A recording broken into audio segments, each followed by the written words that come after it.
It's Friday the 13th, so it only makes sense that for Fragrance Friday today, we talk about the gothic new release from Heretic Parfum, the Nocturnal range. The Nocturnal range contains 3 new fragrances, each one inspired by a different night-blooming flower. Douglas Little, the perfumer, is obsessed with the fleeting, ephemeral, and bewitching beauty of night-blooming flowers, and so wanted to create a range that wouldn't only just capture the fragrances of these flowers, but also some of the symbology and meaning that's been attached to them throughout history.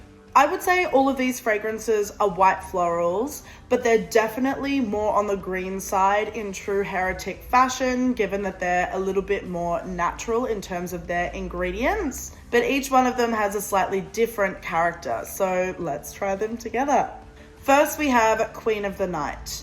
The way that I would describe Queen of the Night is a little bit more citrusy. You've got bitter orange, there's some lime. Then for florals, you've got jasmine, ylang ylang, which adds a little bit of honeyed warmth, some mimosa for just a touch of powder, and then some vetiver in the middle for that green spice. Queen of the Night is a flower famous for the fact that it blooms only once a year.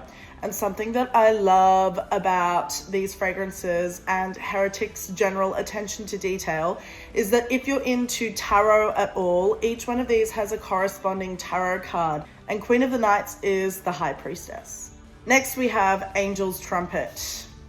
Famous for its big trumpet-shaped flowers that are highly, highly poisonous. This one is a lot more crisp and green. You've got green freesia, there's tiare, there's some water lily in here, again vetiver and violet leaf, amongst some other white florals. So it starts quite verdant and green, but then ends up in that like yummy, warm, creamy white floral area. Of course, Angel's Trumpet being very poisonous, its corresponding tarot card is the Death card. Nocturnal Tuberose. This one is actually my absolute favorite. I've pretty much worn it every day since we've got it. This one is a lot more floral than the others. Obviously, there's tuberose, there's rose, there's jasmine. But the other thing that I find is really prominent in Nocturnal Tuberose is gardenia, that kind of creamy, buttery floral. Still green, but a little bit more musky due to some ambrette seeds in the base. And being that tuberose is often associated with love and seduction, its corresponding tarot card is the Lover's card.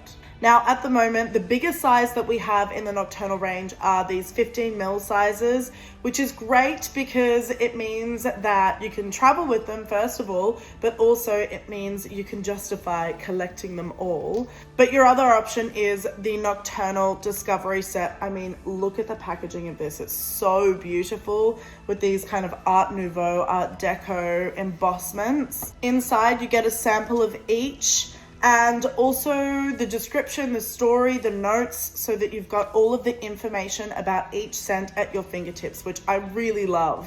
I think the most important thing to drive home about the Nocturnal range is that even if you're not usually a floral person or even a white floral person, these are all quite subversive interpretations of white florals. I've never seen them done like this before, and I think they've made them as true to the flower as they can. So come in, give them a try, because we'd love to see what you think.